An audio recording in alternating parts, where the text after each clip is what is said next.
Good evening and welcome to tonight's bedtime story.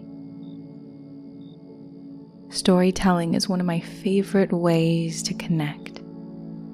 So if you're wanting company on your journey to deep rest and restoration, this session is for you. As you settle into a comfortable position and allow for your eyes to close, I'll be taking you deep into the wood.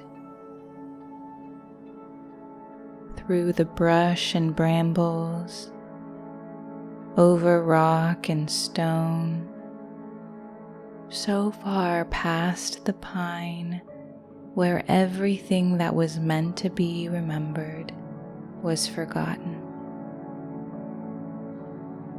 It was the great forest of fallen kings. Its only constant was the silence of snow that blanketed the grounds and sealed its crimson secrets in a coat of white. The trees angled their bony limbs to shield themselves from the sky, and perched upon them, birds bred in silence as their song froze over with the creek centuries ago. All was monochromatic. All was still. And all was mute.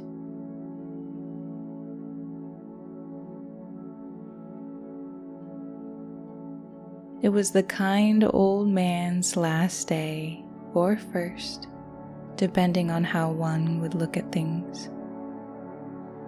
3 days and 3 nights' time in the wood had passed through his aged body,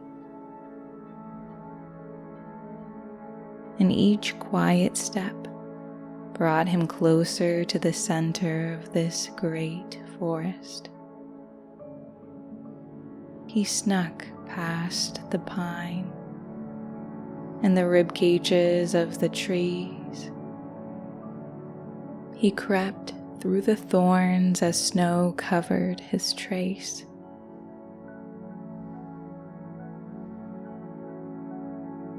The cold clung to his knuckles, and miles claimed his strength, yet a warmth continued to propel him. Even the enchanted silence came for his thoughts, but he had none. It teased him. "Tell me what you want," the silence said.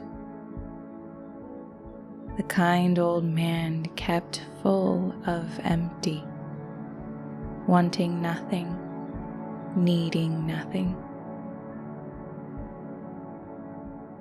"Tell me who you want to be," the silence pushed. Still, the kind old man remained full of empty, wanting nothing, needing nothing.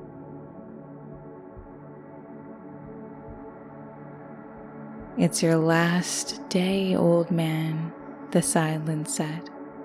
"Tell me what you regret," it dared. And still, the kind old man remained wanting nothing, needing nothing, full of empty.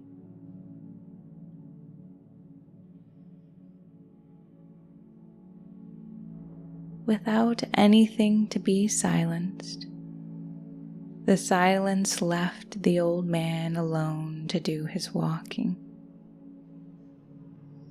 And so he walked and climbed, and it was his last step on the last day that led him to the center.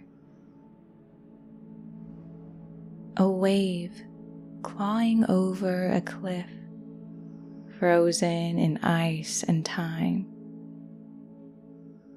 He knelt before it, the peace of his destination washing over him.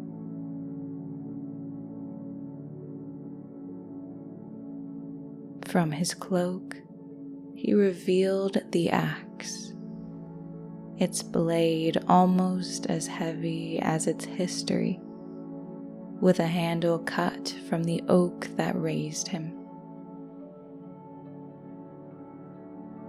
The steel balanced against his palm, a blend of impurities with the pure. The first swing merely awoke his old body with a harsh familiarity of muscle moving over bone. The axe remembered him as they wielded together through the cold, bitter atmosphere. The second swing sung, buzzing through the air with a high-pitched frequency the snow quickly swallowed.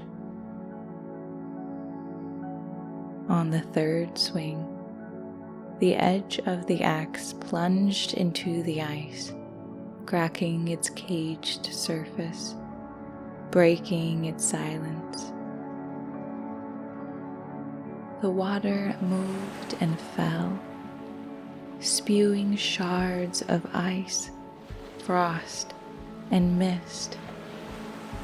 It boomed as it cascaded over the cliff, wiping away the snow, cleansing the rocks and stone, nourishing the bony trees and brush, and teaching the birds to sing.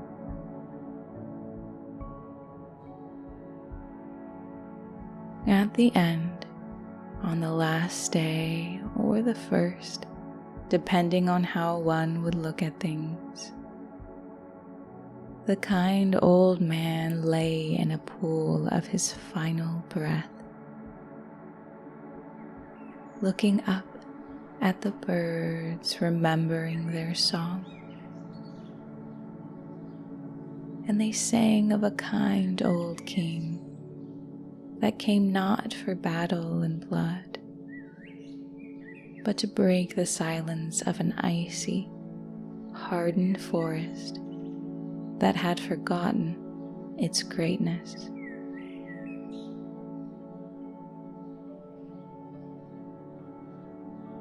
The water has since washed the forest green, and the birds have welcomed new creatures to take up the caves. Even the silence has adopted the soft whispers of wind.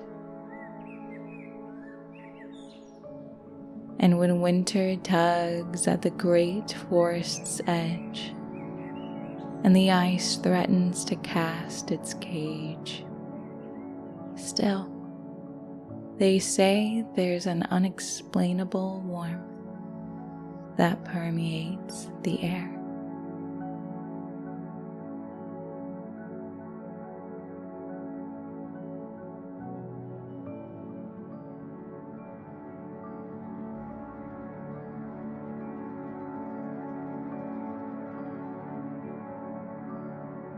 Good night.